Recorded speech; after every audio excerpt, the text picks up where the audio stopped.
आज सकाळी लवकर आवरून घेतले होते. म्हटलं स्वयंपाक लवकर करून बसावं, तर गॅस संपला होता. डाळ-भात झाला आणि गॅस संपला. मग दुपारच्या नंतर गॅस लावला होता छोटावाला. तेव्हा भाकरी वगैरे करून घेतल्या. अंड्याची भुर्जी बनवून घेतले. त्याच तव्यावर 2 अंड्याची भुर्जी बनवून घेतले, कारण खूप भूक लागली होती म्हणून किचनवरच थांबून खाऊन घेतलेले मी.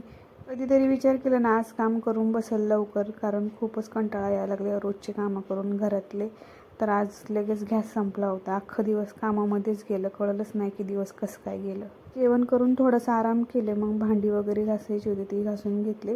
आणि मसाल्याचे भांडे खूपच खराब झाले होते म्हणून त्याला दुपारीच घासून ठेवले होते. मग सुकून गेले ते पण व्यवस्थित. असं राशन वगैरे भरून घेतलं त्याच्यामध्ये. हे कामं उरकत होते तितक्यामध्ये ते आले. ते बोलले की चहा मला बनवून दे, म्हणून त्यांना चहा बनवून दिला. मग लगेच हे मसाल्याचे भांडे वगैरे ठेवून घेतले वरती. तर आजचा दिवस असंच होता. कामामध्ये दिवस गेला, कसा गेला कळलंच नाही.